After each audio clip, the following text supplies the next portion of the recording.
Welcome to the Frictionless Innkeeper podcast.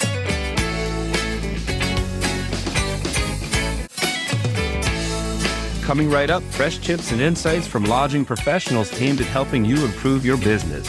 Our podcast is brought to you by the Frictionless Guest App, the digital concierge that helps your guests to live like locals. Learn how at frictionlessguest.com. Steve Short, how's it going? Good, Matt. How are you doing? Doing well. Would you say that delighting guests is important? I certainly hope so, based upon the fact that the Frictionless Guest App is all about that, I would say. At least believe in that. Yeah. It's definitely foundational for that. And I think it's foundational for lodging professionals and B&B owners. And this podcast interview that we just recorded is with Peter MacLaren, who's the owner and operator of the West Hill House B&B in Warren, Vermont. If we have any dedicated listeners that remember, Peter was our number 13 Frictionless Innkeeper podcast interview that we did with him back in 2019. And he was joined by Rachel Paley, who is the general manager at the Saratoga Arms Hotel in Saratoga Springs. And they shared some of the 10 simple ways to delight their guests based on their ALP 2025 presentation. Yeah, we thought it was a good idea to talk to some of the folks that were at ALP and gave these great presentations and maybe hit the highlights of them. We've done some of these before just because it's useful information for people to have. So, the thing I like about this and some of the other podcasts we've done recently is the practical side of it. It's sometimes we talk about sort of theory and it's good to say, oh, you have to delight your guests and you should do this and that and the other. But give me actual ways that I can do that as an innkeeper, as a lodging professional. And so this one's more of a rubber hits the road kind of a podcast, I think. And it's not rocket science, but it's maybe stuff that you've lost sight of or, you hadn't thought about before. Like, oh, okay. And it's also kind of bang for your buck. I think, Peter said it, the goal was to give ideas that were kind of easy and cost effective, easy to implement, right? It doesn't really cost much money to do it. Maybe it's time, but it's just focusing on a handful of things that can really make a big difference, actually. Yeah, absolutely. And with that in mind, we hope you enjoy this Frictionless Innkeeper podcast interview with Peter MacLaren from the West Hill House B&B and Rachel Paley from the Saratoga Arms Hotel about the simple ways to delight your guests. Peter, thanks for joining us. How are you? I'm doing really well, thank you. A beautiful summer here in Vermont at the moment. Excellent. Well, it's great to have you back. Our last podcast with you was back in 2019, so it's good to see you again. Welcome. Yeah, good to still be going strong here at West Hill House B&B. Excellent. And Rachel, how are you? And thanks for joining us. This is your first time with us. I am doing great. Thank you for having me. It's a pleasure to have you. Steve Short, my friend, how are you? Doing well, Matt. How are you? How's life? Doing well. I know you've been on vacation and I haven't seen you in a while, so it's good to see your face. Yeah, for sure. I was on the grid in West Virginia last week. So yeah, it was good, but it's good to be back. Nice. Awesome. Well, it's good to see you. Well, it's great to have everybody here. And I know we're going to dive into the 10 simple ways or some of the 10 simple ways to delight your guests based on Peter and Rachel's presentation from ALP 2025. But before we get into that, Peter, if you don't mind, remind our listeners who you are and tell us again about the West Hill House B&B. Thanks, Matt. Yes, happy to give you an update. My wife, Susan, and I purchased West Hill House B&B in beautiful Warren, Vermont, right beside the Sugarbush ski area, 19 and a half years ago. Seems an amazing amount of time.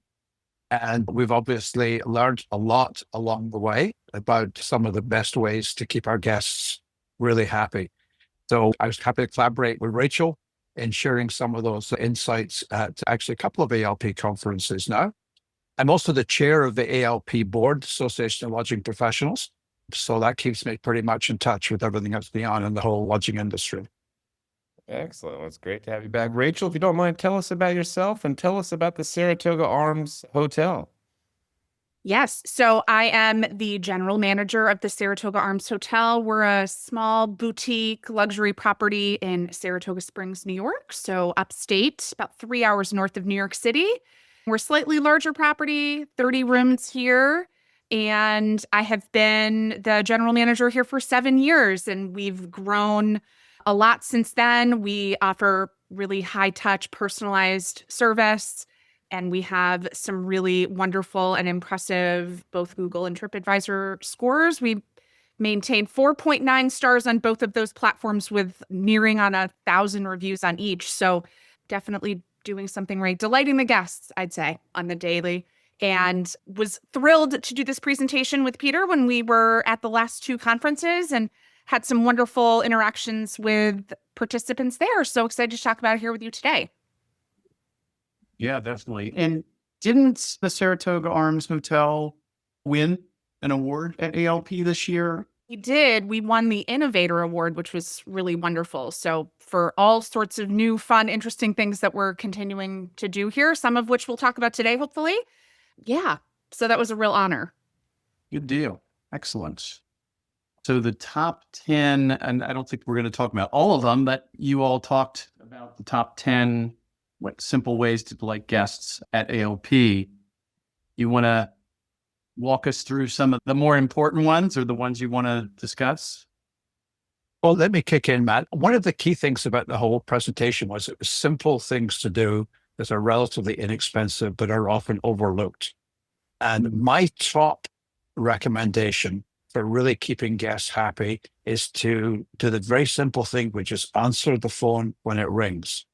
And a lot of people are missing this because these days we do get a lot of our bookings online. People do a lot of their research online. But what that does mean, if somebody calls you, it's because they want to talk to you for some reason. And they want to know answers to questions that they haven't found.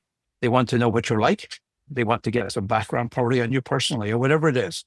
But one of the best ways of closing bookings is to answer the phone. You will not get that same level of closure rate if it goes to an answering machine or goes to booking service, because people can do the basics online. So that's my top tip, is do your very best to always answer the phone. Or if you do get a voicemail, return it as quickly as possible. We use portable phones here, both Susan and myself. And we also have the incoming phone line twin to our cell phone. So it's not often that we end up missing a call. And we do track those calls. And one of the things that is an interesting stat is of the phone calls we get, and that's across all phone calls, 50% actually are closed bookings by the time we hang up. Wow.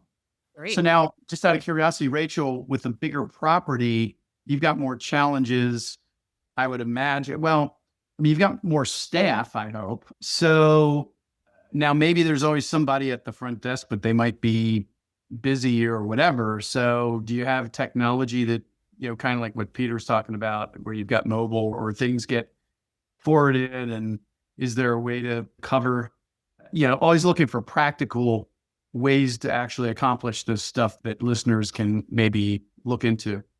We're definitely blessed to have 24/7 front desk staff, so that helps. But we also have a cordless phone. There are plenty of shifts where the person working the front desk is the only employee in the building. And so they're not only answering the phone, but they could be doing a check-in. They could be running towels to a guest room. There's plenty of things that can be taking the team away from the phone that sits on the front desk. And so they always wear a portable phone anywhere that they are in the building. And we also really heavily rely on a text messaging platform that our guests get introduced to pretty shortly after they book. And that is almost instantaneous response 24 hours a day too. So we really set that standard, exactly what Peter said. As soon as a guest is attempting to reach out to us for whatever reason, if it's booking, if it's an in-house question or problem, or if it's an anticipatory question prior to arrival, we want them to get a response as quickly as humanly possible. So we set that same standard here. Just interesting comment about texting is clearly texting is a very important method of communicating these days. And one of the things that everyone needs to be aware of is that once you give your guests the option to text, it usually becomes the preferred way of reaching you. So you need to make sure you're keeping on top of that, because they also expect fast response. But there's no question that having an active texting platform is a great way to keep in touch with guests, particularly once they're on the property. We find that a little bit intriguing because we have a small property. We only have 9 guest rooms. We're never that far away from our guests. But at the same time, rather than coming down to our area and asking a question, people will text us. So always have to be ready to respond. And that's actually one of my top 10 was just really solid pre-arrival communication. I think that we hear more from our guests about anticipating the questions that they would have and the things that they would need prior to arrival. And we have an entire pre-arrival communication cadence that is a combination of emails, text messages, and a phone call from our concierge. So some of those are automated that they get at certain intervals prior to arrival. And then some, we just have a daily reminder or routine to check in with guests for certain things. And so I think our ability to anticipate what the guests are going to ask or information that they need as they arrive on property or they're planning for their stay, that doesn't cost us any money. That's just us keeping our guests organized and, having set routines that we adhere to every single day. We hear a lot of really positive feedback from guests about our pre-arrival communication cadence. Do you have a single platform for that? Is it just the PMS that does everything in terms of pre-arrival as well as texting, or like maybe are you using Whistle or something like that just for the texting part?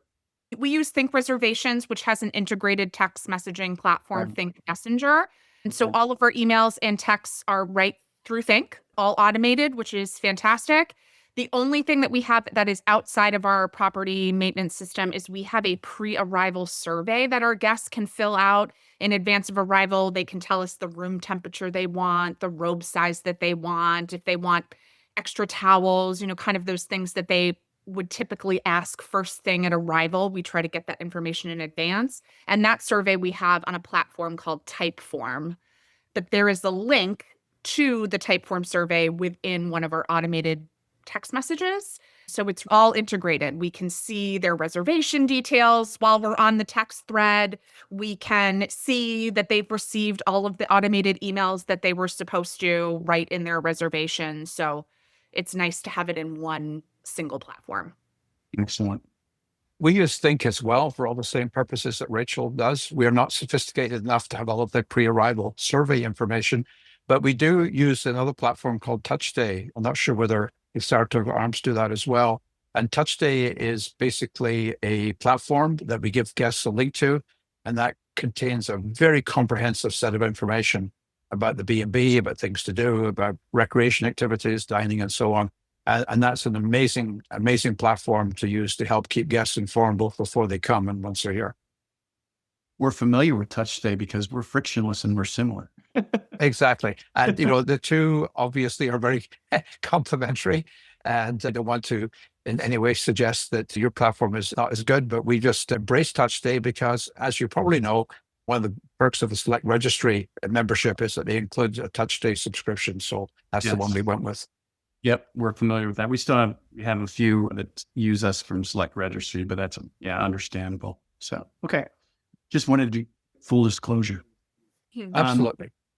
Good. So I was going to say the pre-arrival communication that Rachel's talking about is, it all comes down to communication, whether it's phone, whether it's text, whether it's emails, whatever. You've got to respond quickly and you've got to communicate really well. That seems like definitely a kind of a core thing. And like you say, I think Rachel said, it doesn't cost you any money to use the tools, right? It costs you time, and time's always a challenge. So if you're making, at least for the human interaction stuff, if you're making that phone call, concierge call, because it sounds like, Rachel, that's what you all do, you actually check in, right? Even though you've got a history to see the texts and whatever response and all of that, it's still good to be high touch as well. And I know, Peter, I remember this from 2019 when we talked with you, Peter, that you're big on interacting with the guests. You don't want the technology to get in the way of that. You want it to supplement and help that, right? Right. Yeah, we're always very present for our guests. Again, we're a small property. One of the things that we do, which only a small percentage of properties do, is we actually have a family-style breakfast. So all of our guests have breakfast at the same time. Depending on the numbers, it's usually around the same table, although we can be split into two rooms if we have a full house. And we then interact with our guests at breakfast. Obviously, we serve breakfast. And then towards the end of breakfast, I usually sit down and talk with guests. So they know us. We get a chance to field questions in real time. I help them plan their day, plan their stay.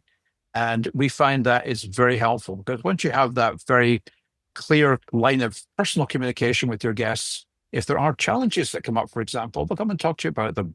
You won't find them in their TripAdvisor review a week later. They'll have talked to you about them while they're here. And that is a huge benefit. Yeah. Rachel, with the bigger property, is that more of a challenge for you all? And I mean, I know with Frictionless, part of our selling point, or what we think the value is that the guests, they're not always going to find you, whether it's a big property or a small property. They're not always going to be able to find somebody. And if they do, that person might not have all the knowledge anyway in terms of things to do off property, for example, or even details about on property stuff. So just curious, I'm sure being high touch that you try to train your folks and they communicate as best as possible, but is that a challenge?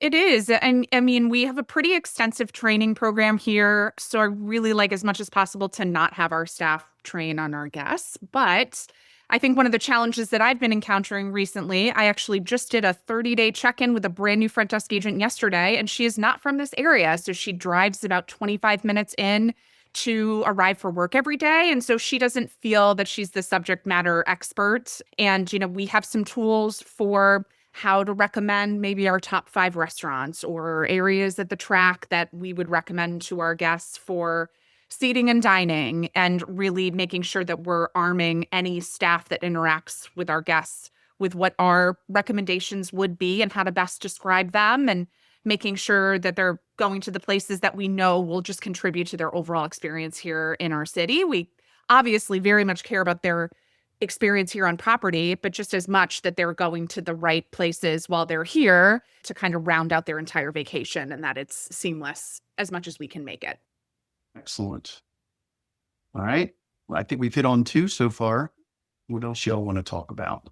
I think a good jump off from this one, and another kind of just free and really just time intensive way to delight the guests, and something that is really near and dear to our training program, is teaching our staff how to really deeply and actively listen to our guests. So yes, we communicate out to them a lot, but then they give us a lot back that it is our challenge to act on or do something with. So if in the course of taking a guest reservation, they gave us any little tidbit about why they're coming to stay, or if they're celebrating an anniversary, how many years has it been, or why they're getting away as a couple, or that they're celebrating a birthday, we should be taking that little thread and pulling on it and doing something really nice to surprise and delight them based on that information. So we're just always trying to really listen to our guests' stories, who they are as people, why they're traveling, and then in turn actually do something with that information.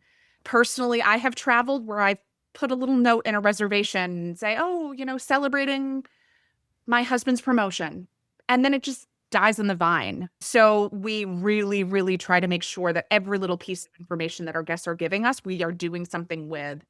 And that sometimes costs us a little bit of money. We set some money aside. We call it our BPA program here, so it's blowing people away. We talk about BPAing them, like, can we get them a little cupcake with a candle if it's their birthday, or for different life circumstances that they would be traveling for. The gifting can be different. Sometimes it's not gifting. It's just taking the time to mention those things that they tell us in conversation, or in a handwritten note that's waiting in their room for arrival. It doesn't always cost money, and it just shows that we're thoughtful and paying attention to our guests in a way that they're really not used to, and they really get delighted by. That, I think, is something that really sets us apart here for sure. I agree. I was going to say, I agree. That's really important. I mean, guests are usually coming for a reason. Certainly in our case, virtually all of our guests are here for rest and recreation. They're not here for business. And it's usually celebrating something or getting away from something. And just having the opportunity to listen, either before they come and what they tell us, or when they're here, and respond to that in an effective way, as Rachel says, can really make a huge difference in delighting the guest and giving them a much more memorable experience. Yeah.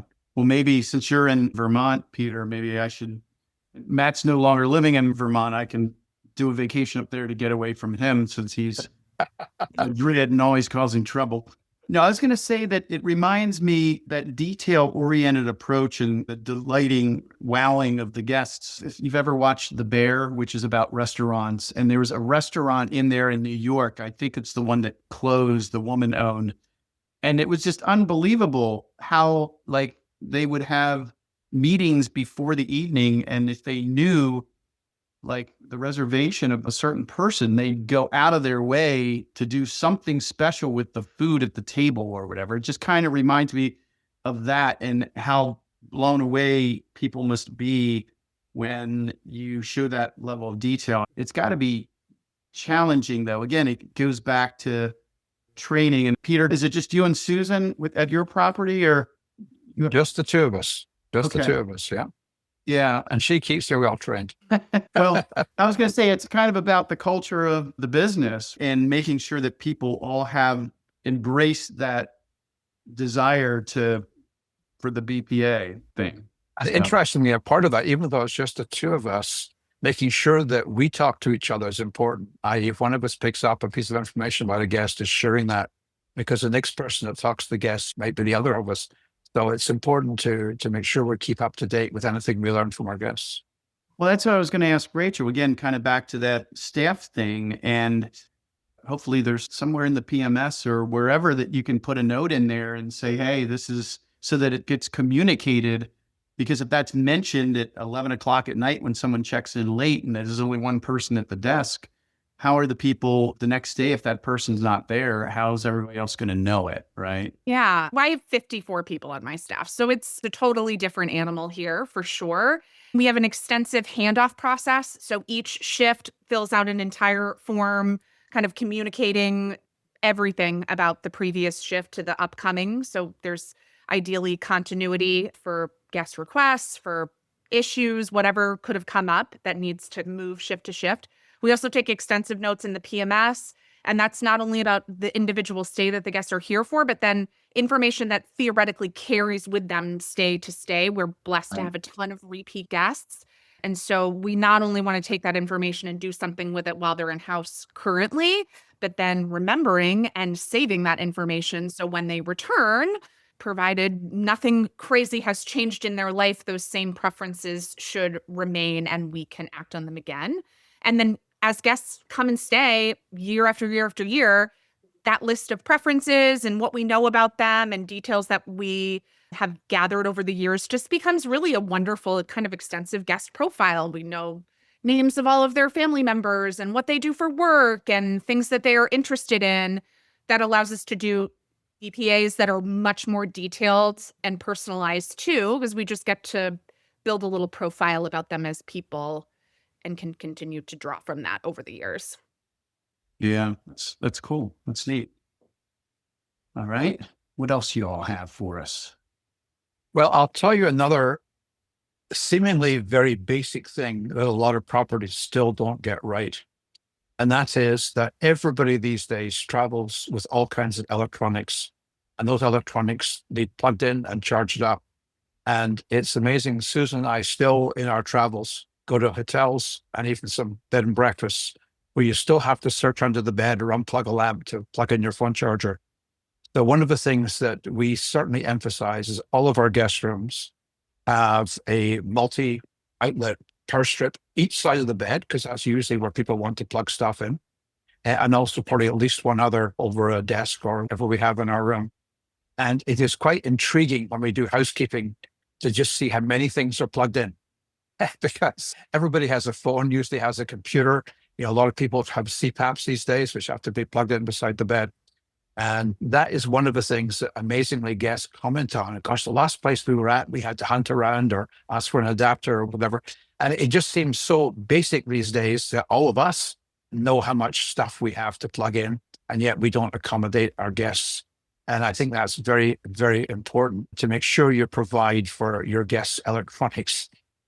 Yeah, that's a frustration for me, certainly when I travel. I mean, I'm kind of prepared, and everybody forgets a cord here or there or whatever, or a plug or an adapter or whatever.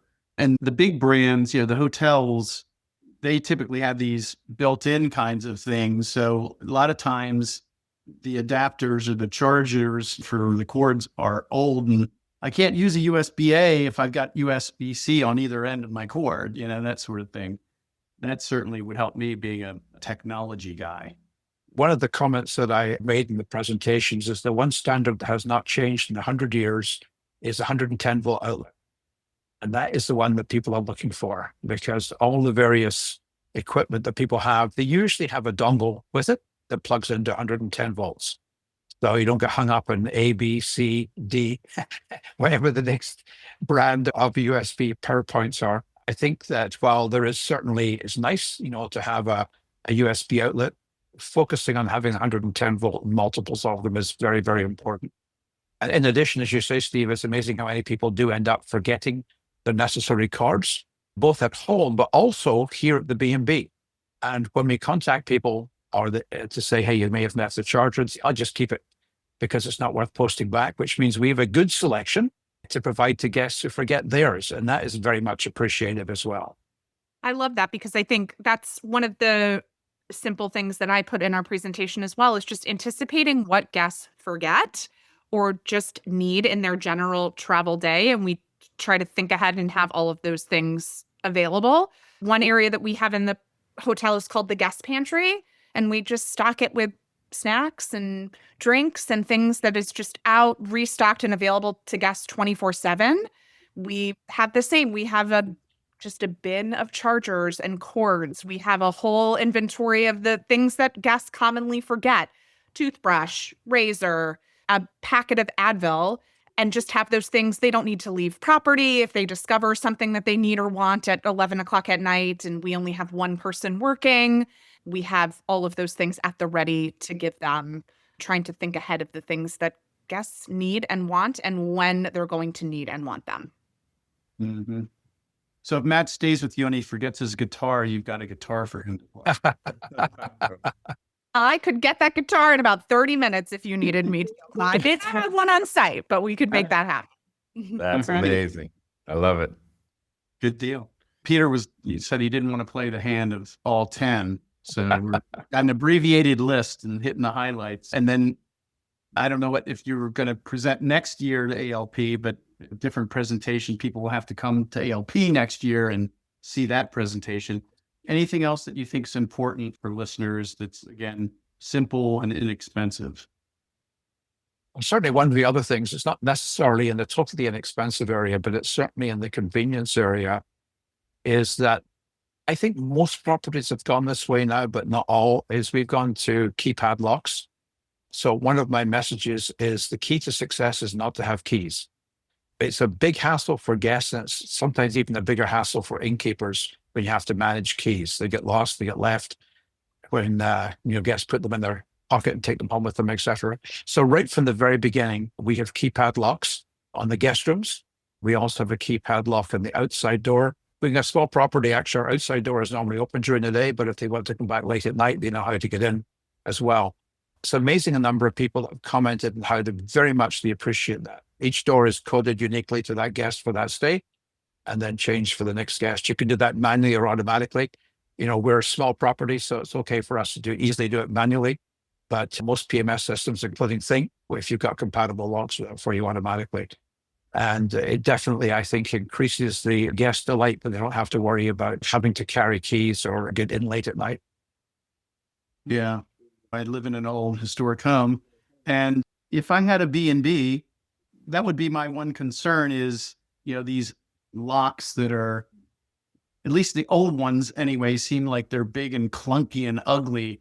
Are there offerings out there now that are, I guess, I don't know what you'd say. Obviously, they're not historic, but that look better where you can use the padlock and it's not bulky and ugly and it kind of fits the vibe of your property? Are there a lot of options out there now? There certainly are some options. It doesn't look historic, obviously, but I'll tell you one little interesting thing, Steve, is that I have a picture of this in my slides. We have a bunch of keys near our entrance area to the B&B, and they're old and they're big and they're rusty. And if a guest said, hey, we'd really like to have a key for a room, I said, certainly, which one would you like? Doesn't do anything, but if you feel good having an old rusty historic key, here's one for you can use while you're here. And that sort of addresses a little bit of the historic reference of the property, because our property dates to the 1850s. But to be honest, mounting a keypad, it doesn't dramatically detract from the overall ambience of the property if everything else is historic. And plus, I mean, guests now expect to have a key. If they stay at any hotel now has a keypad lock. So it's something that people are used to. It's not something that they are surprised by. Yeah, that would be so. Makes sense. Rachel, you're quiet. Do you want to throw anything else in here? Yeah, I'd say my last one, I won't reveal all of our secrets. I'll save them for next year. But we really have been trying to keep our ear to the ground from a packages and amenities standpoint the last couple of years. Because I think just what guests are expecting and looking for from at least boutique lodging in particular is just packages and amenities that are not only unique to the place where the property is located, but that are more in line with what travel trends are. You know, everybody can have the romance package with flowers and truffles and a bottle of champagne, and we have that, and every property does, but we've really honed in on, sleep travel or wellness travel or guests that are really looking to connect with the history of Saratoga. And we've created some packages that are aligned with those new travel trends. And we've seen some really wonderful interest in those packages. The deep sleep package in particular is one that guests have been very interested in. Guests that are just traveling to get a good night's sleep at our hotel, at your hotel. And that is one that was actually brought to us by one of our marketing partners. They'd just heard that that was something that was really becoming more prevalent in trendy travel and has been really well received. So I think it's just reading as much as you can, traveling as much as you can, seeing what other properties are doing and making sure that what you're offering is relevant to what guests are looking for in that given day. And that has been a really well received for us. Yeah, and I like the history of the area things since we're all about kind of the live like a local. It's great, I think, if you can have some packages that get people out and experience in kind of the local area. So, Peter, do you all do packages? We do. We do a variety of packages, but most specifically, people come to Vermont to explore. So one of the things that we do is we do have a number of prearranged driving tours or walking outings that we can guide people to go and really experience Vermont that way, which is well received because people don't come to Vermont to sort of stay in the B&B. They come to Vermont to go out and experience the outdoors, whether it's winter or summer. So that's what we really focus on. I thought you all have dry or wet instead of winter or summer. Isn't that the seasons? Didn't you call it dry season versus wet season? We have 6 seasons in Vermont. Oh, okay. So we have winter, and then we have mud season when things are melting and yucky. That lasts for 2 or 3 weeks. Nobody comes in. And then we have spring, which is absolutely gorgeous when everything, refreshes. And we've got gorgeous gardens here. So spring is an amazing time to see things transform. Then we have summer, which can be a little bit warm. And then, of course, we have the glorious fall, which Vermont is noted for. And then we have the other different season, which is stick season, which is mainly November. And stick season is once the leaves are off the trees, but before we get a lot of snow. And that's when things are open and fresh. It's cooler, obviously. And I call it the hidden season in Vermont because it's a great time to be here because the views are great because there's no leaves in the trees. It's cooler and there's absolutely no bugs in November. And there's actually very, very few people. So it's a great time to go out and explore, go walking or antiquing or whatever it is you want to do. And then, of course, we're back into ski season again. So those are the 6 seasons of Vermont. Ah, I thought for some reason there was a wet season. I don't know. Matt's an ex-Vermonter. I think you may be thinking of mud season, which is 3 weeks in late April, early May, when things are wet and muddy. It's not so much rain, although we do get some rain there. It's the fact that things are thawing. And during the winter here, it's cold enough that the ground is really frozen hard with frost. And as the frost melts out, it gets really quite soft and wet on paths and driveways and so on. So, Rachel, you've got the horse racing season. Is that your big season? We were talking about that beforehand. Yeah. It is. Yes. I get asked in these forums or at conferences, A little bit about our guest demographic, and I always say we have two distinct. And the racing season guests, or the 8 weeks of the Thoroughbred racetrack, is a completely different guest that has completely different needs. We are running a completely different business in that July and August timeframe than we are doing the entire rest of the year. It's definitely two distinct businesses depending on what's going on in town. Do you have a horse racing package? I guess they're already attuned to that, but it would be cool, like if you could get them behind the scenes, like going through the stables and meeting the jockeys or something. That would be a cool thing to do. Yeah, we have some dedicated tables that we buy season tickets to some really high-end dining areas over at the racetrack that we sell back to our guests. So that's a great benefit. And then we do a package. It's a date-specific package, but guests can join and they get a lot of behind-the-scenes access. So we go to a thoroughbred farm and we get a tour of the backstretch and we get to go into the winner's circle. Saratoga Arms sponsors a race on that day every year. So that's a really fun package that we've done, I think, 4 years running now, just kind of that VIP racing experience. So guests love that. Excellent. Matt, you got anything to say for yourself?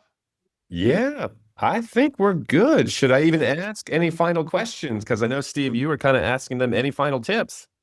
Up to them. Peter, Rachel, you had any parting shots, any words of wisdom you want to talk about? One of the things that's always good guidance for anyone that is looking to come to a B&B, of course, is to look at reviews. And you pick up a lot of the guest perspective on what you have to offer at a B&B. And I'll tell you, one of the things that is quite useful if you are an innkeeper is to look at the reviews that some of the other properties around you get, not just to see some of the horror stories, but just to see what people are in fact commenting on. People are commenting very positively on some aspect of what they're offering. You may want to think about doing something similar. So that's just an interesting area of intelligence. And I should just add, not to be sort of one-upping here, but we are 5 stars on both Google and TripAdvisor. That's a total one-up. And you know what? That's well-deserved, Awesome. Peter. It's a point one up. 5 up. There you go. Rachel, anything else? I second that. I loved that sentiment by Peter, not only looking at direct competitors here, but other properties that you aspire to be like that are running a similar operation to you. Could be in another area of the country, and getting a feel for what makes those properties special and what guests are looking for. I think that's an excellent way to, keep yourself kind of ahead of what guests are looking for. Good deal. All right, Matt, leave us out. Sounds good. Well, this concludes this Frictionless Innkeeper podcast interview with Peter MacLaren, who is the owner and operator of the West Hill House B&B in Warren, Vermont, and Rachel Paley, who is the general manager at the Saratoga Arms Hotel in Saratoga Springs. And both Peter and Rachel were kind enough to share really kind of their top level takes from their 10 simple ways to delight your guests, which is based on their 2025 ALP 20 presentation on this very topic. And our podcast is brought to you by the Frictionless Guest App, the digital concierge that helps your guests to live like locals. Learn how at frictionlessguest.com. Once again, that's frictionlessguest.com. And Peter and Rachel, thank you so much for your time today. Pleasure. Yeah. And Steve Short, thanks for your time. Thanks, Matt. Thanks, Rachel and Peter. We appreciate it.